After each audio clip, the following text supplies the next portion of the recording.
the world in a song that we're singing. Come on, get happy. A whole lot of loving is what we'll be bringing. We'll make you happy. Ladies and gentlemen, welcome to Hero Movie Podcast, your greatest source for superhero movie discussion in the multiverse. I am your host, Adam Portrais, and I'm joined by Sean Keenan. Heidi is also the world's greatest grandma. And of course, our own little Baba Yaga, Bruce Leslie. I'm a prickly pear. And how did you know I love Baba Yaga, man? How did you know I love Baba Yaga? And that I also have a jukebox that only plays Morrissey. There was a lot of this movie that had Bruce Leslie's stamp all over it. And that's what we'll be talking about today, everybody, is Ant-Man and the Wasp, the new one from Marvel Studios. Man, oh man, can they pump them out or what? No kidding, man. How fun was this movie? Man, it's cool, too, and we'll get into it. But it's interesting to me when you look at it, man, that they're all fun, but they can put out something that's really got something to it that you sink your teeth into. And then they can put this out, which if you just look at the plot, not a lot there, but it's still so much fun, man. They've got something figured out. Man, they do. It's like on Chopped when you see somebody gets a bowl full of crushed pumpkin and they say, go, make something delicious. And you think they can't make anything delicious out of crushed pumpkin. Then boom, pumpkin pie. I just got thought about pie for half a second. I'm like, where can I get pumpkin pie? Nowhere in July is the answer to that. But thank you, everybody, for joining us. And, of course, as with all new big releases, we have new listeners, I'm sure. So welcome. We do this every single week, be it new stuff, be it classic things and all the above. And we've got our own little, things that we do around here, and we're gonna highlight those for newer listeners because we've been told maybe we ought to do that a little bit more, and we're gonna do it on the big ones. What do you say, fellas? I think that's a good suggestion. I don't know if I remember what they are.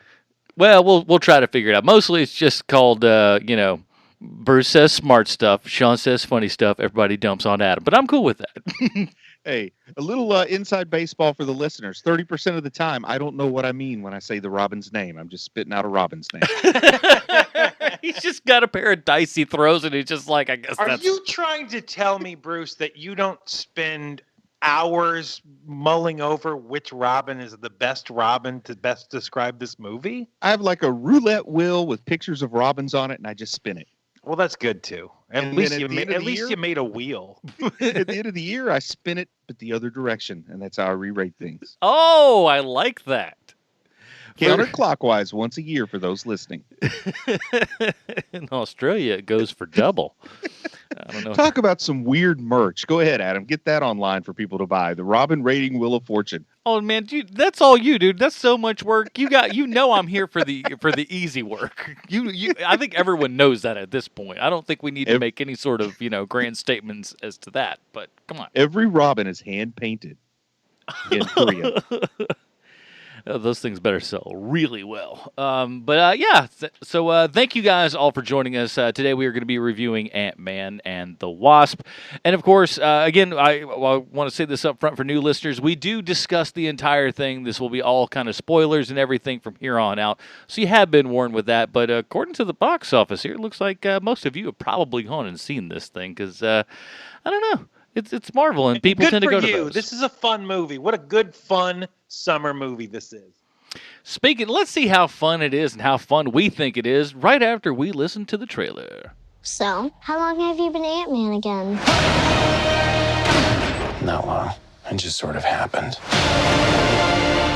I wish I could fight bad guys like you. I seem to mess it up almost every time. Maybe you just need someone watching your back. Hi.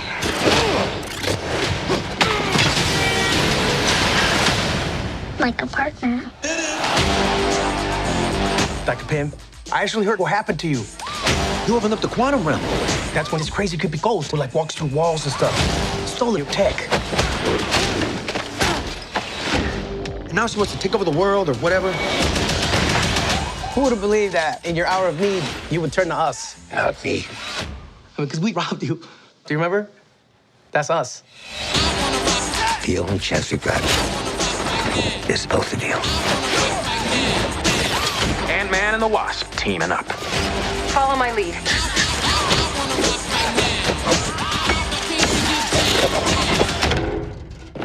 She seems more intense. Get loose now. It takes two to make a thing go right. It takes two to make a thing. You go low, I'll go high. I have wings. Why would I go low? I'm paid to get down.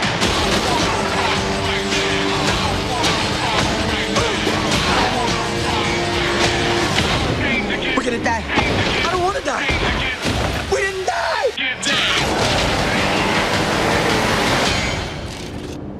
Hey, what'd I miss?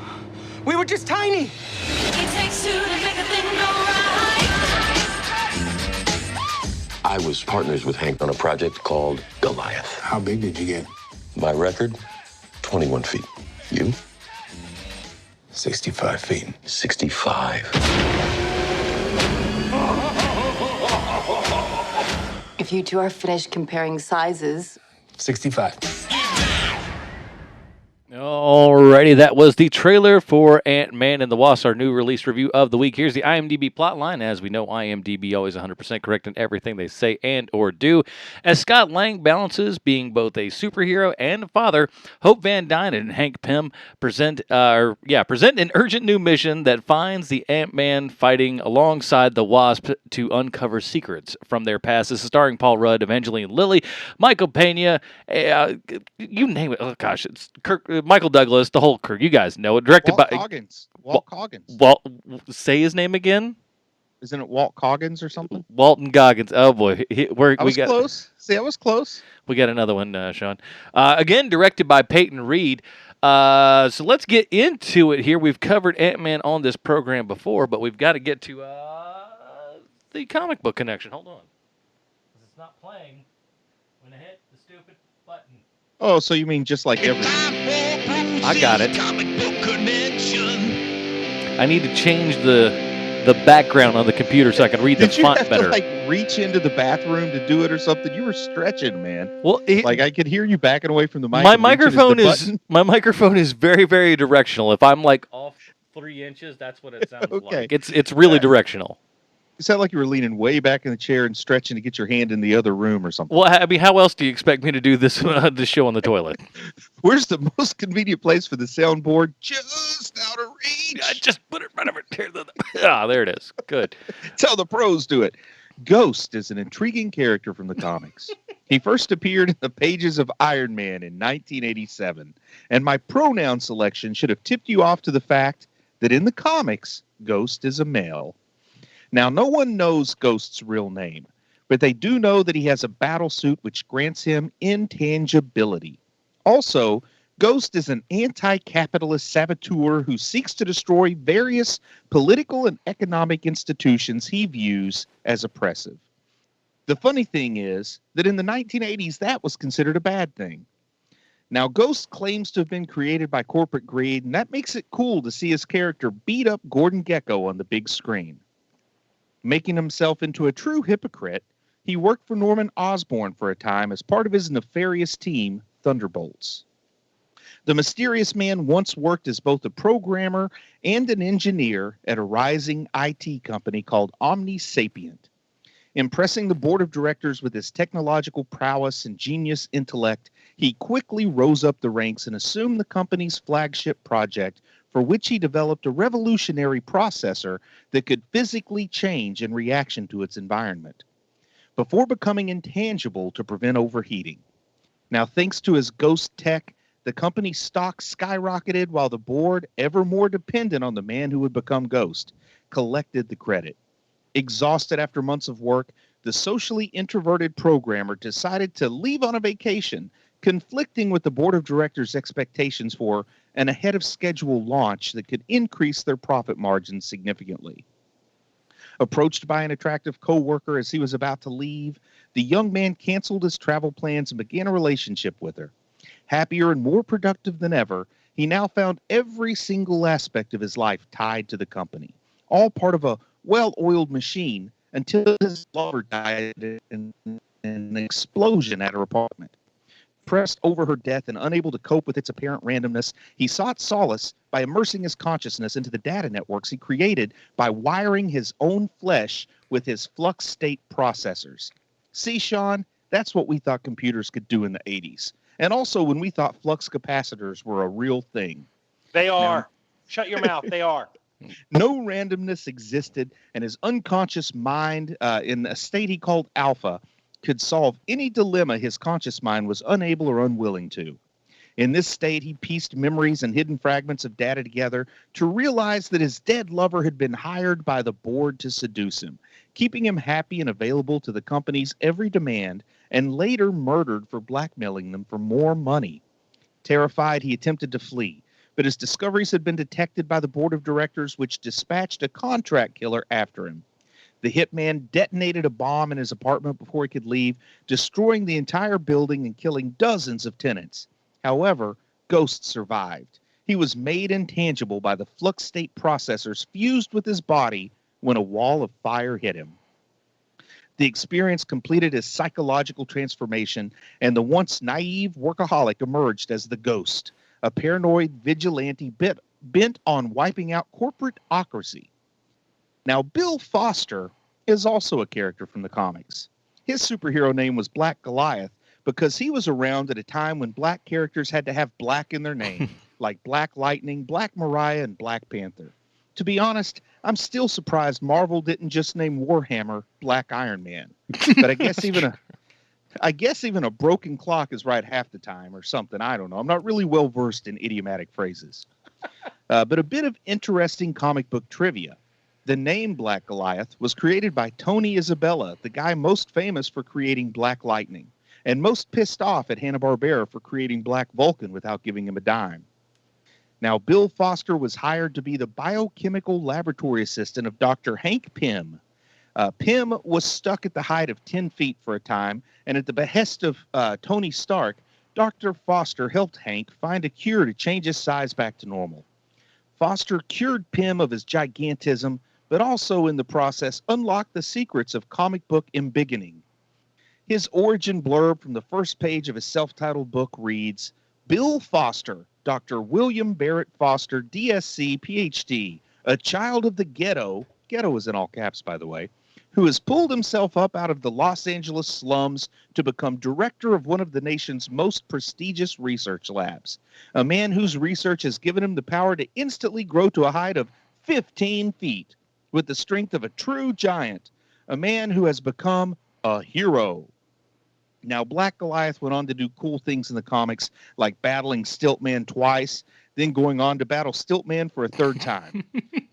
Now, sadly, during Civil War, Foster is killed by a clone of Thor during a battle between the Secret Avengers and Iron Man's pro-registration forces. Foster is buried in his giant form, with Iron Man paying for the 38 burial plots required to accommodate him. Guys, I've decided that's what I want when I go. Sean, Adam, you guys are in charge of paying for 38 burial plots when I die. And listeners, get on over to Patreon and start making donations to my burial fund. We can call it 1 plot for Bruce and 37 for his ego. And no skimping. I also expect 38 headstones with my epitaph spread out on all of them, one word at a time. Reads thusly. Here lies Bruce Fauntleroy Leslie, a dumb guy with dumb ideas and even dumber friends who listened to his idiotic ideas and wasted good money on all these burial plots. He is a prickly pear. Heroes are super. Go ahead, count them. Those are 38 words, guys. I believe you. Yeah. So, Fauntleroy, huh? Yep. That's why some people call me Bruce F. and Leslie. Oh, that's why. We thought FN it was is an abbreviation for Fauntleroy, I think. So we are back here for Ant-Man 2, and I believe we all were pretty darn positive on the first Ant-Man, and that was really the one that everyone thought might be the first kink in the Marvel armor here and everything, because of the whole... No, that's totally untrue. Everybody thought that the first one that was going to take a dive was Guardians of the Galaxy. No, everybody thought Guardians of the Galaxy was. That's exactly right. So, I don't know how much history you guys have with the first movie. Do you guys like? I remember all of us liking it, but like, how many times would you say you've seen the first Ant-Man movie? Maybe 4 or 5. I'd say about 3 to 4 for me. Yeah. Yeah. Yeah. What about you? 4 or 5. 4 or 5. I'm very surprised by my love of Ant-Man because talk about just a throwaway character, but again, you make a superhero movie that's also a heist. I mean, geez, that's me. That's me all day. Did Ant-Man come out after Guardians? Yes. That's what I thought. I thought it came out like the year after Guardians, maybe. I don't know, man. There's so not many sure. movies I'll look now. it up. Well, I mean, I guess really what I meant by that was the fact that we had lost Edgar Wright, and that they fired somebody that seemed super high confident, nerd paradise, that this is the guy doing it, and it was like, oh, if they fired him, have they gotten too much control over everything? Do they know what they're doing now? And I just think the big conversation around Ant-Man was the whole Edgar Wright thing, and then after it was over, it was fun to speculate what was Edgar Wright stuff, what was new stuff, and now I guess it doesn't really matter. You got the product you got. You mix ingredients together in the soup. How can you say what makes it taste good? Right, and it's and the as far as the first Ant-Man for me, I cannot believe how. Because we all liked it when it first came out, but I cannot believe just the rewatchability of that movie. I couldn't even tell you how many times I've seen the first Ant-Man now, because if it's ever on, I just watch it. Yeah, and that's one of the. I mean, all the Marvel movies have even probably the 2 darkest movies they've made. I guess would be, I think would probably be Winter Soldier and Infinity War. Is that fair for their 2 darkest, maybe? Yeah, I suppose I could say that. Yeah, and they one both, of the Iron Man movies, probably. Yeah, Iron Man 3 was weird, but it dealt with a lot of inner demons on Tony. But they all still have a pretty fair dose of laughs in them. But then Guardians and Ant-Man, those are the ones, and then Thor Ragnarok, they took Thor in a different direction. But those are the ones that really lean into the comedy. And I don't know if everybody agrees, but I think the comedy's just more rewatchable. In particular, it's rewatchable in that if you join in the middle of the movie, you can still have fun. I think that goes a long way. A movie that I can have fun joining in the middle of goes a long way towards rewatchability with me, especially when it hits the cable, starts making the rounds on cable, and I see it on TV, and I'll just join it 45 minutes in progress or whatever. Yeah. And I couldn't tell you if this one is going to be rewatchable. It certainly is funny. There's a lot. There is a lot of comedy in this movie. And I don't know if it's too early to start digging in on this, Sean, but something you do that I've started to enjoy is, you take a look at the movies and you say something like the first Ant-Man, I guess, was a heist movie, right? And we decided Infinity War was a war movie. And, you kind of, you have a way of sort of saying what subgenre are they trying to slip into this superhero movie, I guess. Do you think there's one here? Because I've got a theory. I do. To me, it's the Save the Guy movie. We've got to go back and get that guy. No Man Left Behind. I'm not sure what genre that is, but that's what this is. Let's go get that guy. Yeah, I think you're right, because I mean it's all about Janet Pym. For me, it almost felt like early '80s sitcom, which it's basically just jumping to a conclusion on a small mistake, and everything you do to try to fix that digs your hole deeper. Like it really is pretty simple storytelling. I mean, it's great, and I don't mean that to belittle the movie, but it's one of the more simple. Like this could be a prolonged episode of a sitcom. It's just like silly stuff happening, and then how are we going to get out of this? Oh no, now look what's happening. I mean, it's got a lot of sitcom physics, I guess, driving the story along, and I personally really enjoy things like 80s sitcoms. So it's a win in my book. You hear that, Ant-Man? You're no greater than an episode of Bewitched. I was thinking more like late seasons of Three's Company, but yeah. This to kind of go back to something you said earlier here, Bruce, is that simple plot doesn't mean bad plot. You have high concept stuff, you have low concept stuff, and high does not mean better concept than low concept. I mean, Seinfeld is a low concept show. It's one of the best written TV shows of all time. And if I can interject, I mean, I think a lot of people see high concept as a bad idea, because you're leaning on the concept and not on the storytelling. And generally, I would agree with you, except the movies that I always go to the movie theater to see are all high concept movies. Like, just for example, a dog who's good at calculus would be a high concept movie. That is true. Like when the pitch is simply the concept and not actually what happens, that's a high concept movie. Also true. And so, there is, for a very simple plot to Ant-Man and the Wasp, there is a whole lot that is going on in this movie. Just so much action in this movie. It's got to have it's got to have almost more action than any other Marvel movie, right? There's so much in it.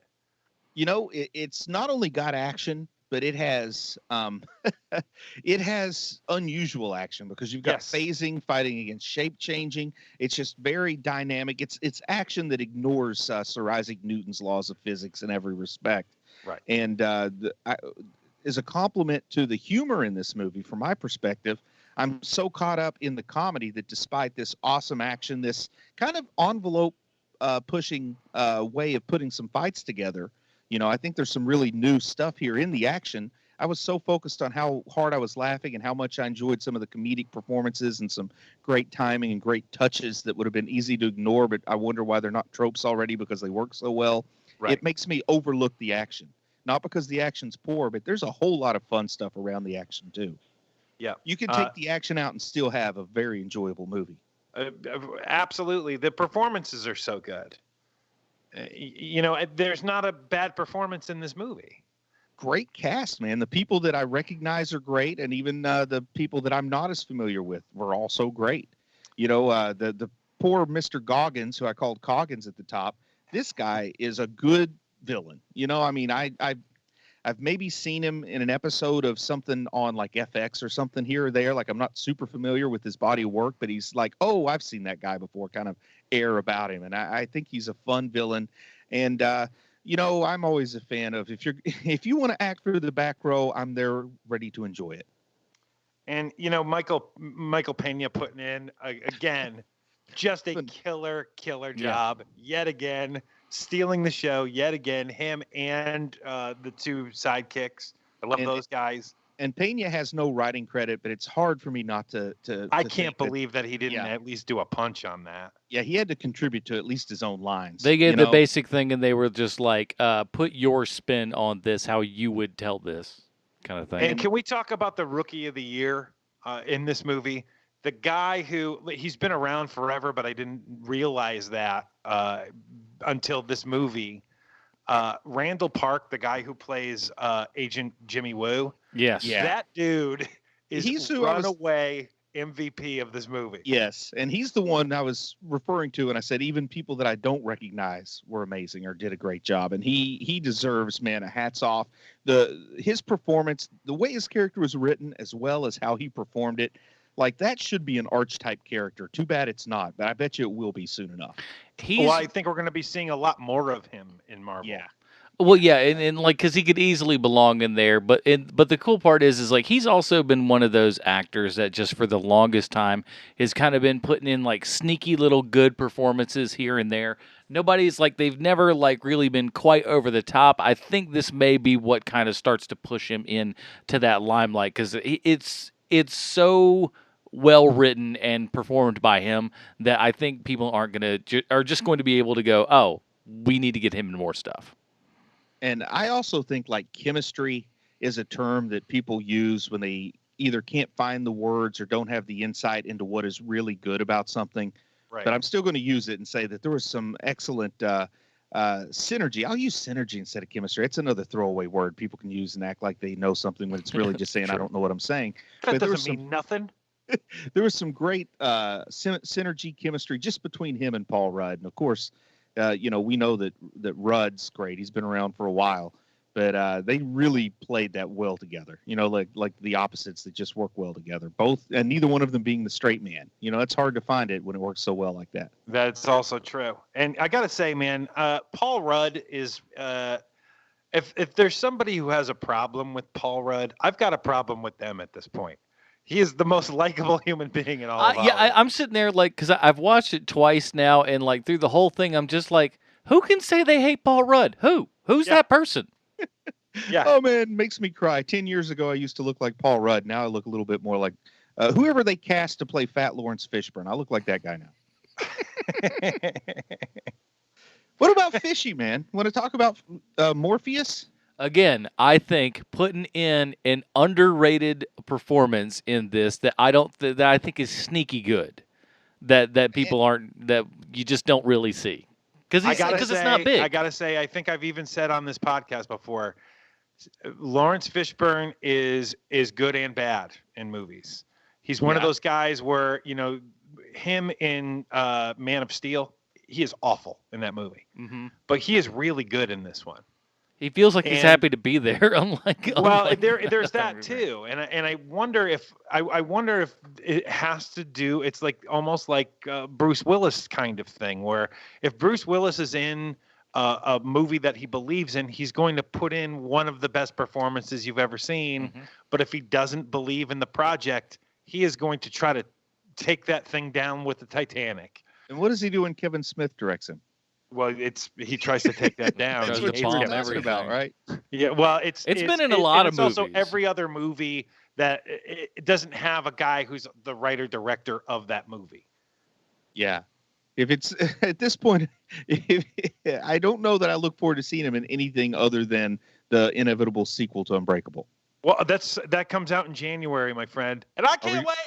Yeah. Now, I'll say this. I thought that Lawrence Fishburne was okay in this movie. I don't think he was bad. I think he's good in it. I think he's very good in it. And you know, maybe there's sometimes I don't appreciate subtlety, but it was a low energy performance, and that's what it was called for. But I'm probably not like loving Fishburne as much as you are in this, but I'm not disliking him. I just think he did a competent job, and you know, he did okay. But we've got some real out there performances. So for a guy like me to notice Lawrence Fishburne's performance when we've got Paul Rudd, Michael Pena, we've got the guy scared to death of Baba Yaga, we've got T.I. acting like he's trying to sell us a cell phone plan every time he reads a line, which actually works for me. So good. Yeah, like T.I. I think he is not a classically trained actor. I think it shows. Explain. I think it shows a little bit, and for some reason, I love it. Like occasionally, I like the guy who's just enthusiastic. Well, because man, you can tell he is very happy to have his role in this movie. And he should, because he has great moments in this movie. And he's been in other movies that have been terrible. So to be in something that's of like great quality, I'm sure is just like, you know, a giant boon for your self-esteem. Can we talk about the Russian guy, Kurt? Kurt, that guy, that actor. Yeah. Every single thing I've ever seen him in, I immediately my eye is drawn to him because he's so weird looking, and it looks like he's almost like a marionette, and he's just a really fantastic actor. Because the first time I ever noticed him was in The Dark Knight, and it just instantly you're like, well, that guy could have been the Joker. And I enjoy his performance here too. The guy's from Kansas, I think, originally. And when I was just looking at his background, like he got his start doing a really good job on stage and things like The Glass Menagerie. And like, you know, he's really proven to have some range coming around to something like this. Yeah, he do. Yeah, he's from Kansas. Yeah, Dave the Small Chin. So he's like, he's done a couple interviews and stuff with Kevin Smith and comes off as a really awesome guy. Don't doubt it. Anybody who's willing to do that with their hair. Yeah, you had me at Eraserhead, my friend. Man, so good. And can we talk about the world's best looking grandma that's in this movie? Oh man, is Diane Lane in this one too? No, sir. No, man, sir. I'm still. I got to tell you, man. You know, like in Scandinavia, they love to like sit in a sauna. I say they as if I know everything about what everyone in Scandinavia likes. The stereotype of Scandinavians, they sit in a sauna, run out and jump in like 31-degree water that's on the verge of freezing, then jump back up and go into the sauna again. And their body likes going to those extremes.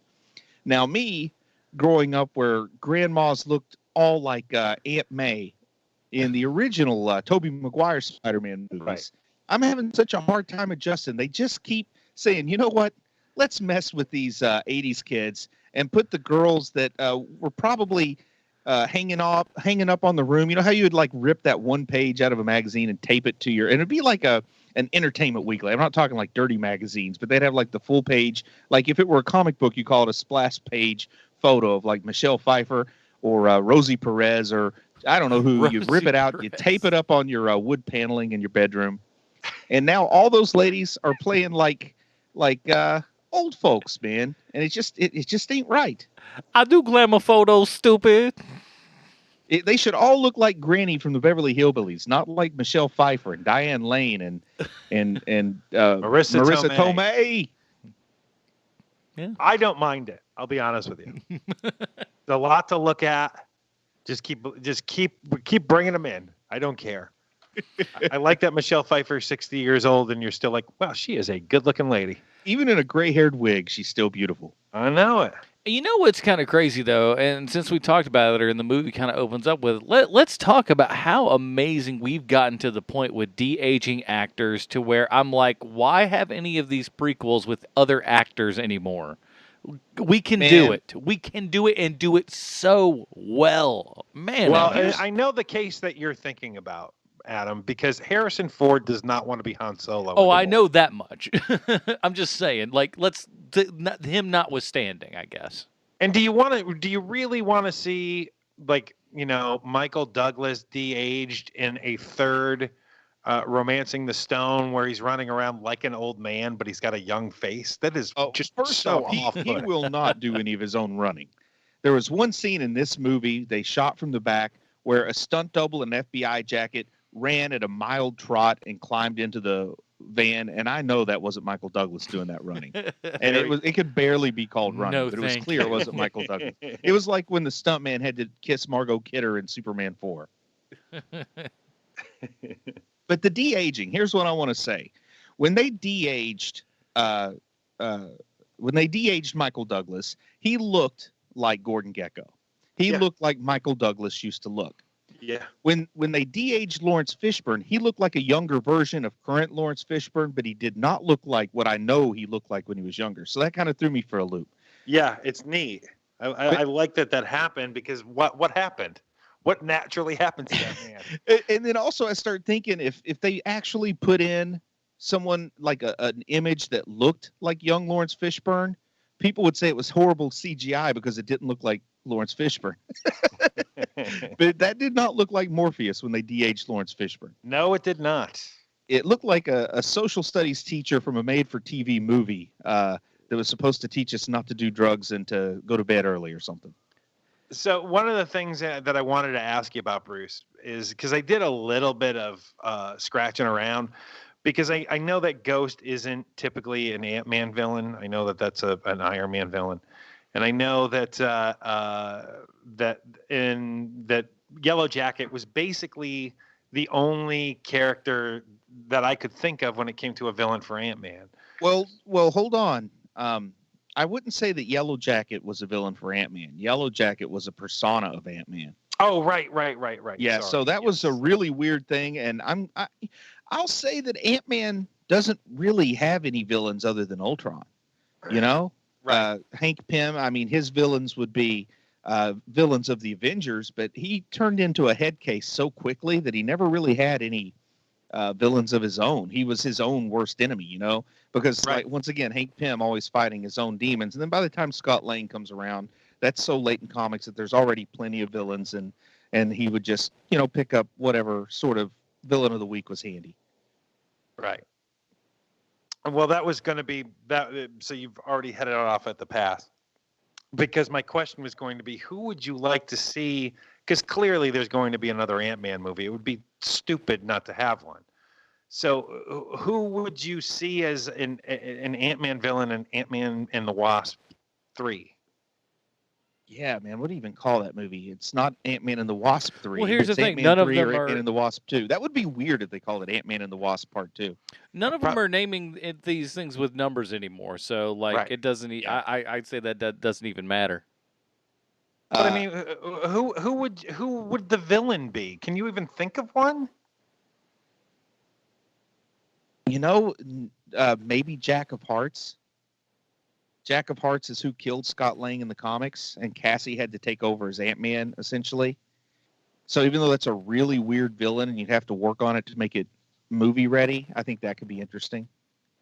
Because the only one that I can think of is the other Ant-Man, the guy who stole the Ant-Man suit, and it was That would funny be an for a while. awesome villain, Eric Grady. Yeah, Eric Grady. He would be an awesome Ant-Man villain, actually. Call it like Ant-Man versus Ant-Man or something. But Ant-Man into the mirror or something. Give it a weird name. It's one of those things where, you know what, I don't take my ideas, guys, because you clearly know what you're doing. I'm not going to improve on your movie because your movie is far better than anything I would have come up with. They sit back and just go like, "Oh, that's a cute idea. Let us handle this." But I'm already liking the idea that Ant-Man basically gets Ant-Man'd. Scott Lang's own origin story is that he broke in and stole the suit from Hank Pym. Well, right. Next thing you know, Eric Grady breaks in and steals the suit from Scott Lang.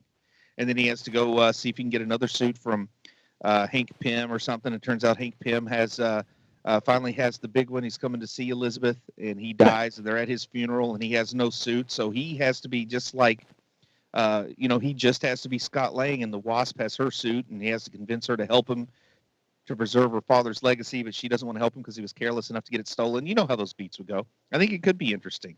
Yeah. And Louise finally gets a suit. Like, he gets an Ant-Man suit that's not functional, but he serves as some kind of decoy, and he pumps his fist. I finally got a suit.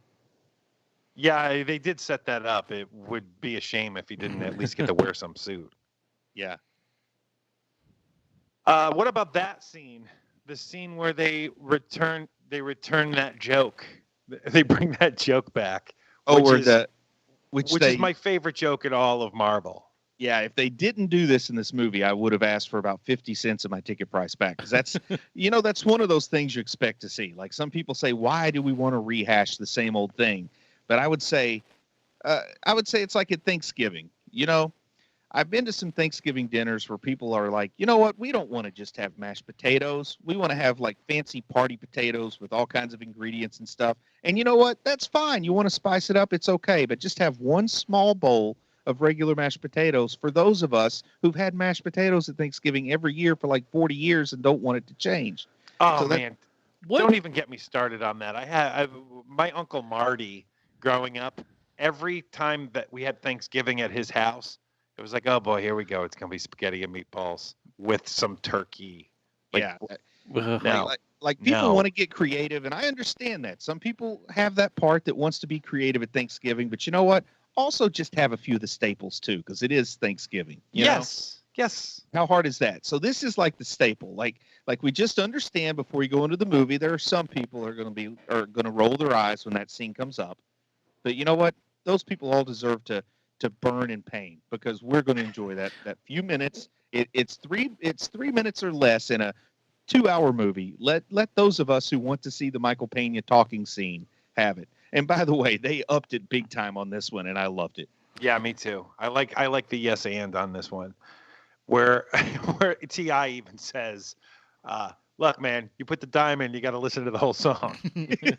And that's when, that's the nice lead in where he goes, yes, he's like a jukebox. And then he tells the story about Morrissey and his. I love it that the elderly Latina woman will only allow Morrissey in her jukebox. There's a lot of humor there that I don't even know why it's so funny to me. But I'll tell you, there's at least three demographics. There's this very weird thing in California that I've noticed whenever I've worked out there, which is that there is a certain type of Latino, and I'm being very general here, like to the point of almost racism and stereotyping, but there's this certain type of Latino in Los Angeles specifically, where they are into, definitely Morrissey, but also into all of those like late 80s. It wasn't called emo at the time, but it was emo music then. Yeah, it's goth. It was sort of precursor to goth. Yes, it's like pre-goth music where it's just like emotional, emotional overload. Where it's like The Cure and it's just this very specific type of Latino person where they're just totally into that music, and it's always surprising to me when it comes up. Yeah, there was like in the late '80s a handful of bands that were inspired by Joy Division and went out and did their thing, and then it all kind of turned into other stuff. Yes. But I love the scene, man. I love just out of nowhere, like when something gets you and you're just not expecting it, like you turn around the corner and somebody's got a funny expression on their face and you laugh. I was not expecting Michael Pena to have that hair. That was really funny.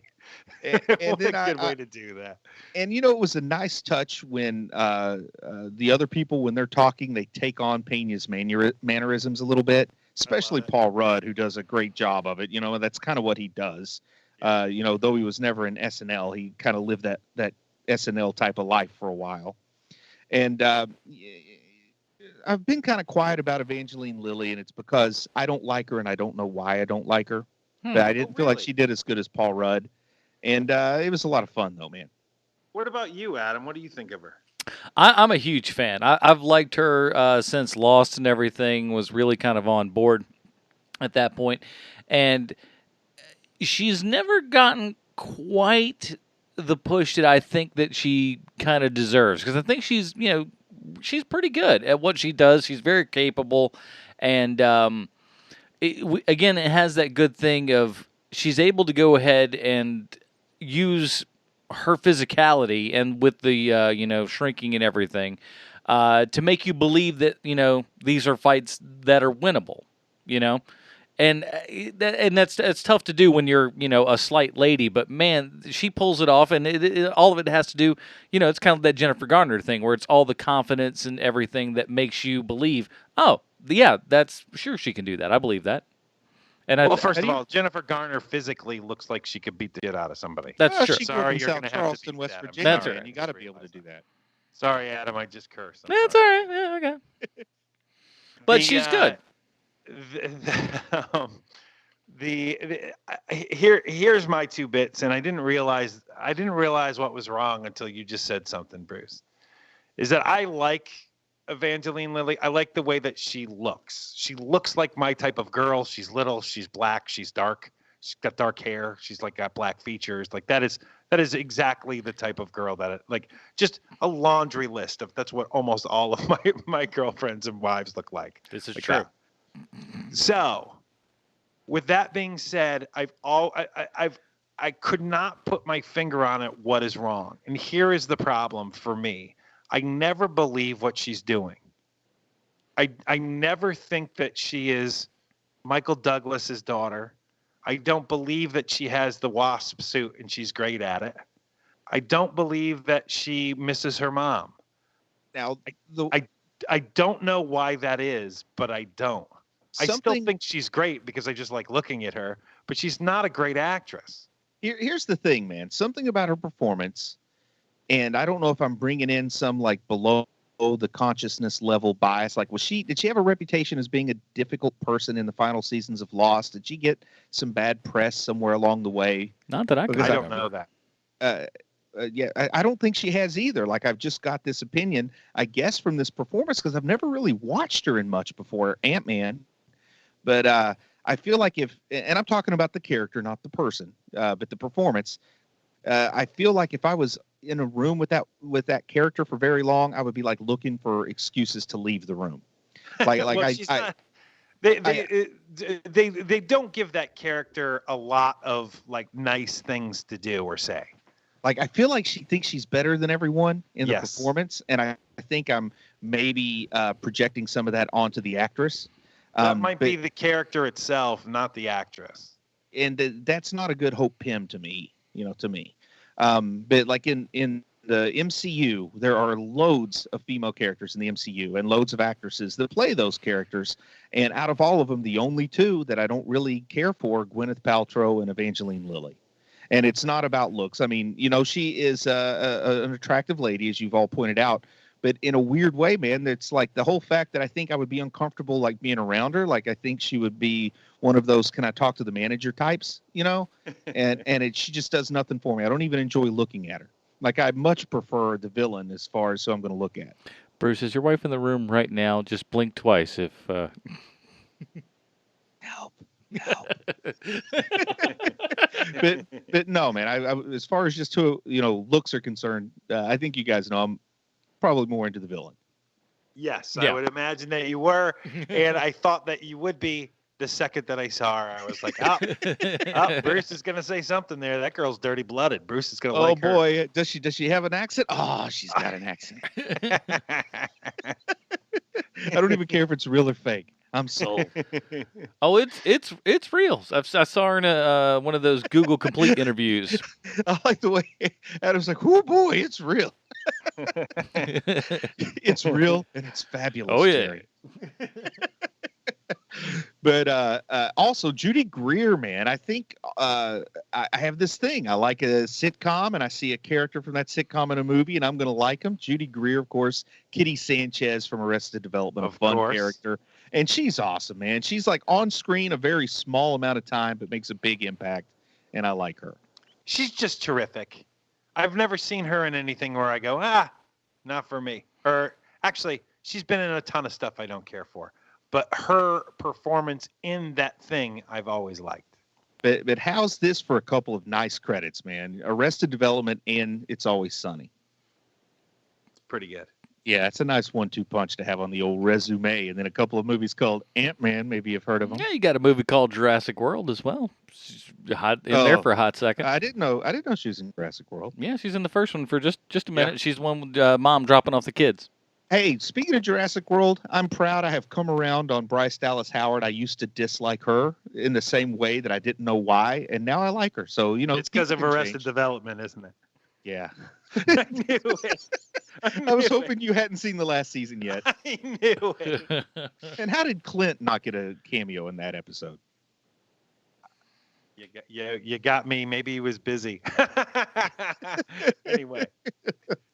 So speaking of this very topic, so I cannot tell you, like, time and time again with Marvel, they'll bring someone out where you're like in the first Ant-Man, having T.I. in that movie was pretty revolutionary. Like, oh, like holy cow, they got T.I. in an actual role in this, and it's funny and likable, and he's not, Anyway, this movie, the weirdest thing of all, Tim Heidecker as the whaleboat captain. Are you kidding me? Are you kidding me? That's called Here's a Buddy. Blew me away. Now, tell us about Tim Heidecker. Of Tim and Eric. Yeah.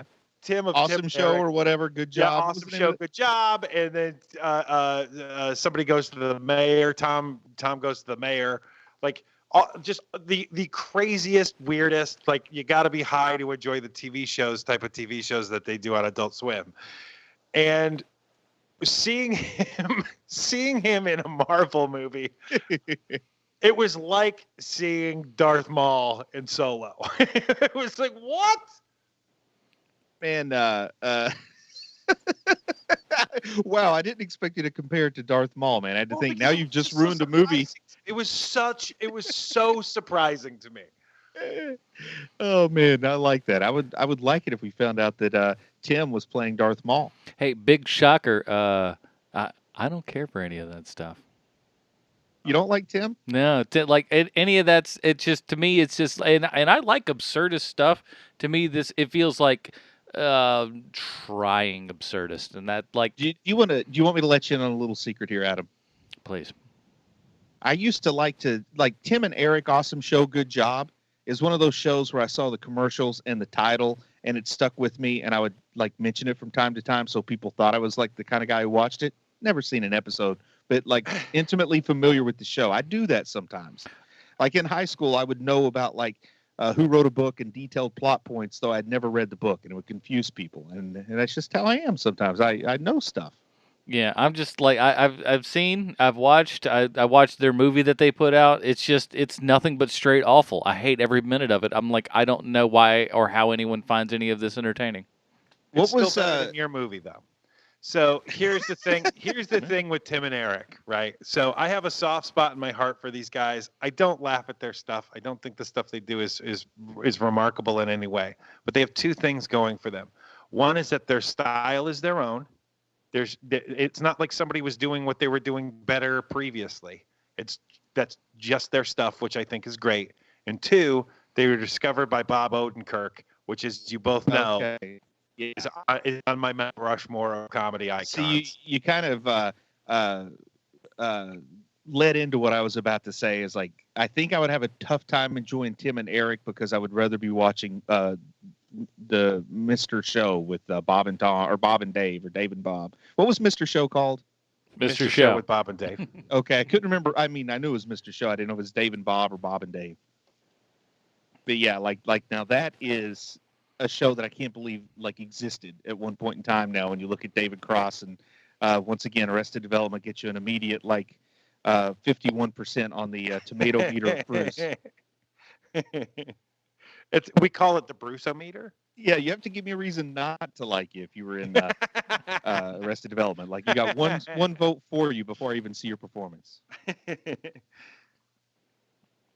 But, Look, man. Like, I get why you don't like Tim and Eric, Adam. I mean, I totally understand that, but at the same time, I love that they have their own voice. And so I'm even though I am not a fan of their work, what I am a fan of is their interests, the things that they pull from are so vastly different than what you or I would ever pull from. Oh yeah, I mean, I can look at it and just go like, oh, I mean, God bless, they're doing what they do, and they've got an audience that digs on what they do.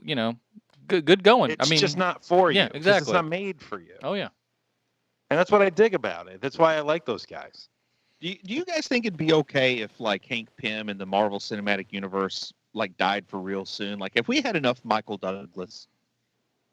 I think what's going to end up happening is that they're either going to make him die in the third one, or they're going to make him a bad guy. And he's one good thing about Hank Pym is he always is a bad guy. I mean, even when he's a hero, he's kind of a bad guy. And though they haven't made him as bad in the movie as they did in the comics, and I think they learned their lesson on the comics, they realized they had done something that they could never undo, and that character is essentially dead in the water for all eternity now at Marvel. Yeah. Oh, we've made you into a really garbage human being. Not a lot of bouncing back from that. And I mean, they've tried to do things like that was all in a parallel world. Let's go back in time. Let's undo it.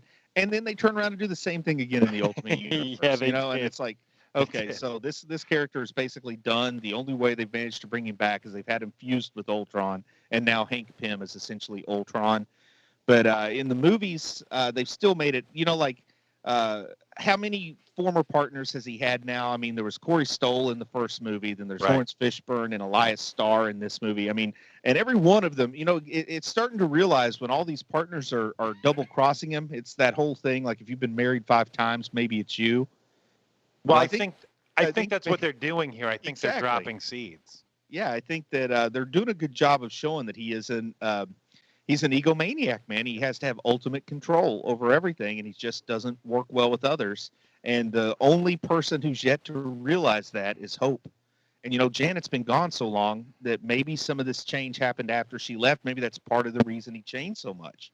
But I think she's going to I think maybe in movie 3, she, after what happens in the credit scene gets undone, which we haven't got to yet. But I think maybe in movie 3, she's like, okay, Hope, would you please send me back to the quantum realm? I can't take this guy anymore. Give me those tardigrades. It was so peaceful. Tell you, there's been plenty of times where I wish that I could go into the Phantom Zone. Oh, brother, if that were a possibility, you would have 2 people on this show right now. But so they are doing a good job of making him seem pretty crummy, man.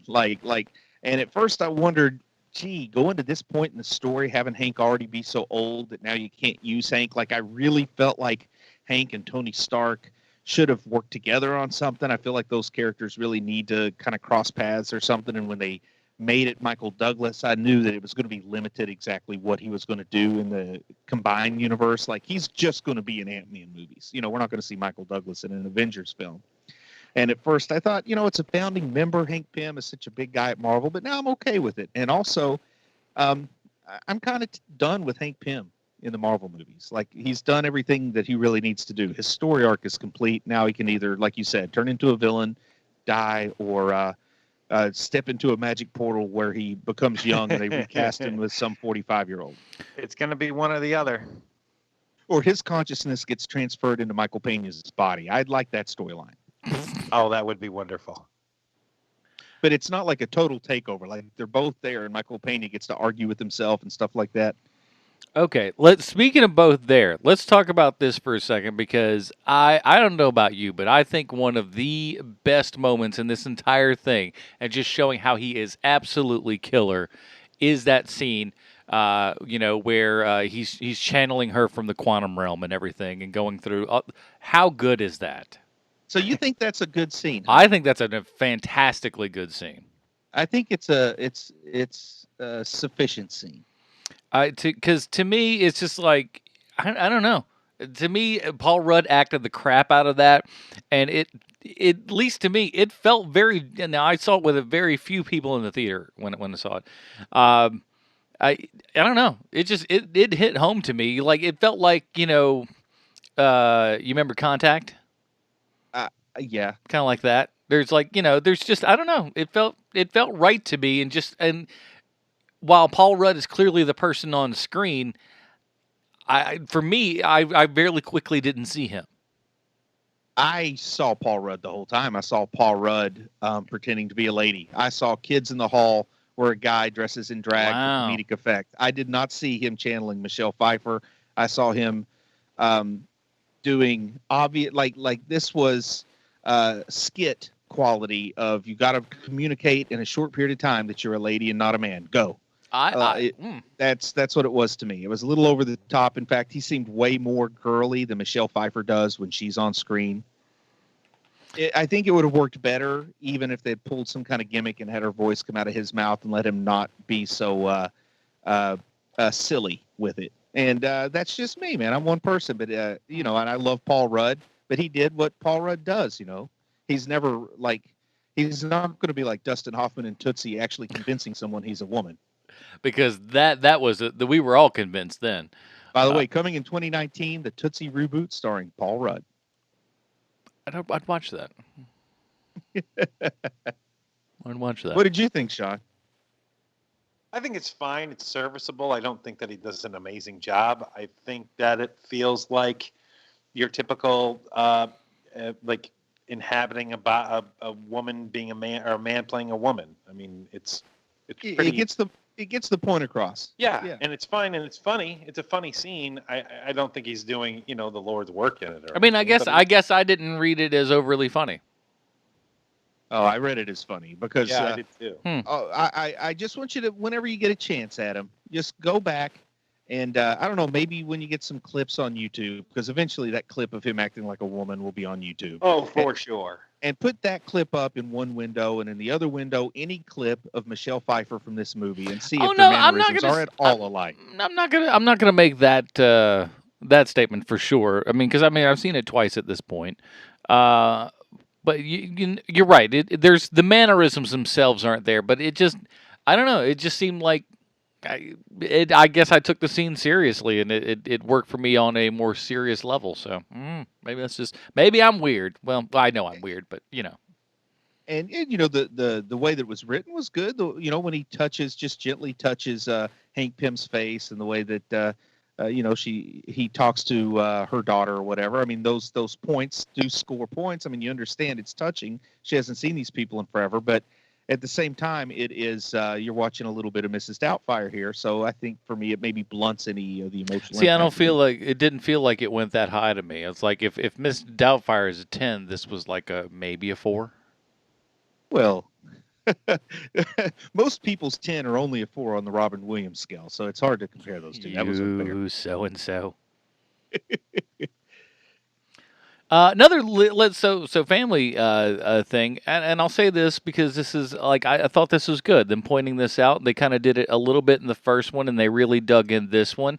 Is the great extended family that is actually portrayed on screen. You don't see this a Yeah. lot. Yeah. Now I want to talk about Bobby Cannavale. Is that where we're going? That's one of them. Mm-hmm. Did I get his name right? Carnivale. Cannavale? Or Yeah, is it Carnivale. Yeah.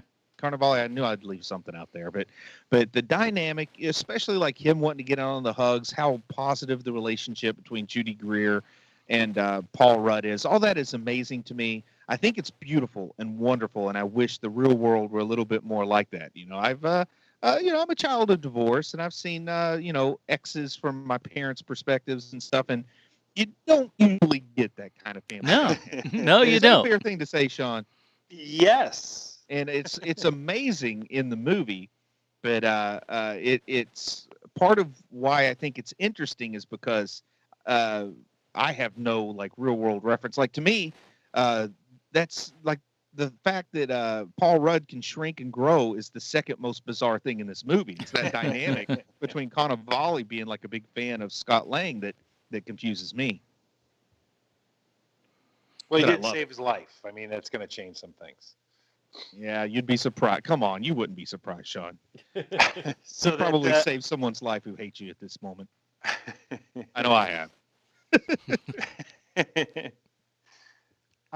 So let's get to the end here. I got to tell you, I saw in a pretty packed movie theater today, and everybody went nuts With the going into the quantum zone, Yeah, quantum realm. yeah. Now this does introduce. I'll talk about it, but it introduces something that kind of gives me a problem. I mean, the big shocker, it wasn't a shocker. We knew it was going to happen, but what was put as the big surprise point of tension at the end of part one. Part one. I was thinking of this one. Yeah, I'm like, part a lot of one- people didn't know, but they still But- seemed but- pretty surprised in my theater for the second one. Well, anyway, what I'm going to say is that part one, what made Ant-Man unique, the whole reason that we have the quantum entanglement with Janet Van Dyne is that he was able to go to the quantum zone and then bring himself out of it without any assistance. Yet this leaves us, I mean, my kids even pointed that out to me. I'm talking about a 7-year-old and 10-year-old look at me and they're like, so what? He was in the quantum realm in the first movie and came back. What does he care if they're there or not? But they want us to think he's stuck there. And I think that's a valid kind of thing that the sort of people that really get into comic book movies are going to note. Oh, for sure. But Yep, maybe, you're I mean, right. did he not go further in this time than previous? It's not that; or- it's the suit, because the suit doesn't have the thing that he used in the last. Remember, it's Oh, like yeah. the old suit in the first place. Yeah, the new suit, the new suit was gone or wasn't working, so he was back in the old suit when he. Oh, went he into the tunnel. was. Yes, you can tell by the helmet, but he's back in the old suit when he goes into the tunnel, or at least he's in the old helmet. Well, very good. But yeah, because I don't know, I don't remember exactly what happened to the new suit, but at some point he had to go back to the old suit in the movie too. Yeah. Now, do you think? Now, this is kind of my thought when this kind of came about and everything with the Thanos wave, as it were, is that perhaps it did not count him because like he was in the quantum realm. Like maybe that is just kind of like that medium spot to where like yes or no, they couldn't have seen you, so to speak. I think that absolutely comes into play. I think it does. I think that might even be a little hint into how they can counteract Thanos with the Infinity Gauntlet. Is maybe Ant-Man is something that it all hinges on in part two, and his ability to go into the quantum realm and maybe go inside one of those, the Soul Stone, for example, and maybe bring back Gamora from the Soul Stone, and then they defeat Thanos. But that's another story. But yeah, I think that maybe he doesn't count. But also, I want to point out, man, it seems like more than half the people are dying from Thanos killing half the universe. Well, they just happen to be the half that they decided to kill off are mostly superheroes. Well, but no, seriously, like there are 3 of them standing outside the tunnel, and Scott's inside the tunnel. So I think like 2 of the 3 ought to die, and somebody should stay alive on the other side. Of course, they want us to have the suspense of is he stuck in the quantum zone or not. And then like when Nick Fury dissolved, I expected Maria Hill to live, or vice versa, but they both go. It's like we're seeing everybody in a scene dissolving, and like nobody's sticking around. Yeah, but when you couple of come down to like giant mathematical probabilities and stuff like that, they probably wouldn't have a lot of like, who's to say? Because it's like, because according to what Thanos' rules that he laid down is that it's all just random willy-nilly. Yeah, but it's clearly not random willy-nilly because it all serves the plot. So that's what makes it a little tougher. I think if you were writing it, you'd have. If I were writing it, I'd probably want to have some people survive every scene. I wouldn't want every person in a scene to disappear unless there was only one person in the scene. But that's just me. Why don't you go tell Kevin Feige about it? Come on, man. Oh, don't think I haven't. Answer my emails, Kev. I'm writing you. You know it. You know we have to go back. Now, before we get... And something... One other thing, just before we move on, and we kind of breezed right past it, but man, this cold opening was extremely cold. Oh my gosh! I thought, because I thought there was an error in the projector that they had dropped us in 4 minutes into the movie or something. Because the voiceover starts in black, and and it depends upon what your theater is. Because I've seen it at 2 different theaters now. The first one, it felt like it was so far up against the company theater logo and everything that it felt like there was a weird changeover and there was a piece missing. It was slightly longer in the second one, so at least it felt more correct. But yeah, they start with voice in black, and if it's trimmed up to the front there, man, you're starting this thing off real fast. Here's another complicating factor. When I saw it, the thing that shows the theater logo spinning and go buy your popcorn, turn off your cell phones, the screen froze. Ooh. For 3 minutes, and then it snapped into the movie. And I really thought that they had cut off about 3 minutes of the beginning of this movie when I saw it. Wow, that's even worse. Yeah. And when I went back to see it, no, this was a cold opening. But man, play on your paranoid. This is the coldest of cold openings here, in my opinion. Yeah, I think I really think it all has to do with with the starting in black. The starting in black and them just, I think, assuming that hey, we'll back it up to just before the black and stuff. So the second that he starts talking, you're in it, and it feels like it should have had a second and a half a pad or something. Okay, well, let's wrap this up. Anyhow. I'm sorry, I got a sidetrack. That's all right. But before we do this, here on Hero Movie Podcast, we do something that no other podcast out there does ever. It's how we need to find out how. Thanks, Adam. Jesus. I have a prepared statement. Sylvester Stallone, shut up! You let me tell him what it is. Jimmy Woo and Ant-Man and the Wasp. I'm sorry, what? Let me tell him what it is. This is the Stallone connection for any new listeners. Here's your Stallone connection. Every episode to Sylvester Stallone. Thank you, Bruce. I have a prepared statement. Randall Park plays FBI agent Jimmy Woo in Ant-Man and the Wasp, and he's great in it, as we've said previously. Now, he's been around for a while working in things I've seen but don't remember him being in, like The Disaster Artist and Veep. And he's the lead on the sitcom Fresh Off the Boat, a show I've never seen but I've heard good things about. Maybe Randall Park is a giant in the LA comedy community, but the fact is I wasn't aware of him until Ant-Man and the Wasp. I'm willing to admit the problem lies with me. I have a huge blind spot when it comes to certain parts of the media landscape. I couldn't name you a single actor or actress that's currently working on Disney Channel. I couldn't tell you a single Blake Shelton song. I've never seen a second of the TV show A Handmaid's Tale. And so currently, I like to pretend it's like Fievel Goes West, but playing the part of Fievel is the girl from Mad Men. This has been going on my entire life. When I was young, I didn't know that there were different Care Bears. I thought it was the same bear that would change appearance and powers. I thought that someone at the Muppet Show had stolen the idea of Kermit from Sesame Street. And why did Porky Pig wear a vest and bow tie but not pants? He was clearly trying to oppress someone, but without pants, it ruins the illusion. However, Randall Park is now on my radar, and I'll be looking for him in other movies, like Aquaman, that'll be coming out later this year. That sounds weird, doesn't it? There's an Aquaman movie coming out this year. You know what else sounds weird? An hour-long TV drama that's set in Las Vegas called Las Vegas. And Randall Park did a guest spot on that show. And if you've ever heard this podcast before, you know that Sylvester Stallone was also on the show Las Vegas. I know that there'll be a few people that this is their first time listening to this show, so let me say this again. Whenever I run into a problem finding a Stallone connection, I immediately go to the TV show Las Vegas because everyone ever has been on that TV show, even though I don't know a single person who's ever watched it. So there you go, HMPers. This week's Stallone connection is Randall Park. Now, Crossfire and Egghead, two Ant-Man villains that weirdly have not been used in two different Ant-Man movies. Let's review Ant-Man and the Wasp so I can get back to working, because I literally have to get back to work. All right, Bruce. So for the new listeners, do you have a quick way to break down what the actual Robin rating system is for them? Yeah, it's pretty simple. Dick Grayson is the original Robin, the classic Robin. He is a classic. He's beloved by all. Dick Grayson is the equivalent of a 5-star rating.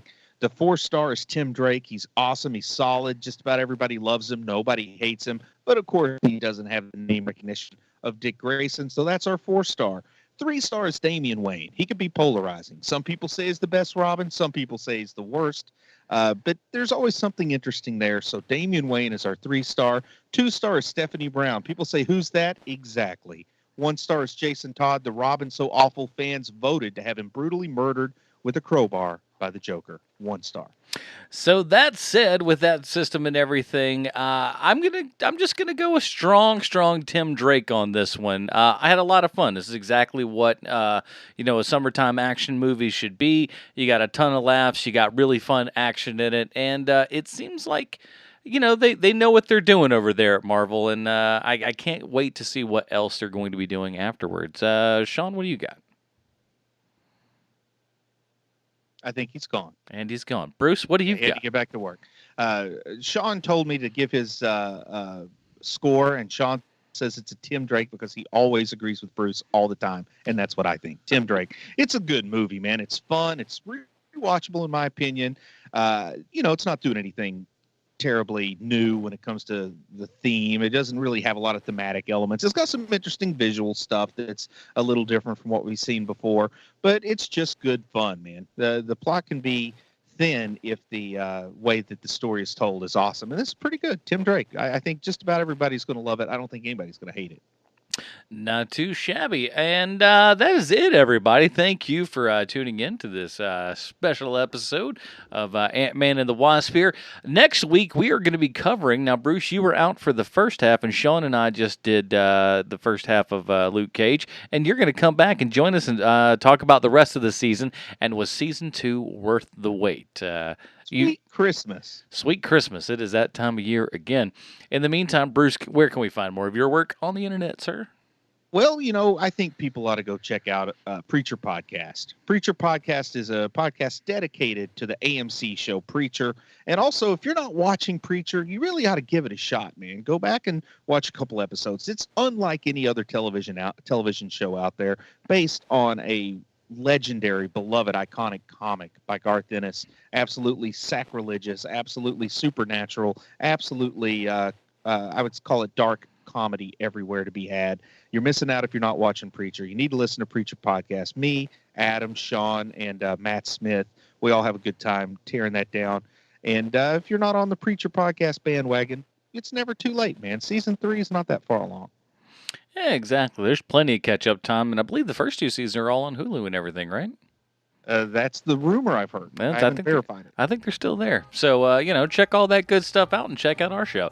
And, of course, over at the Film Find, this last week we just put out a good 2-hour-plus retrospective on all the Jurassic Park movies, including a review of the most recent one. So check that out over at the Film Find, everybody. That's it.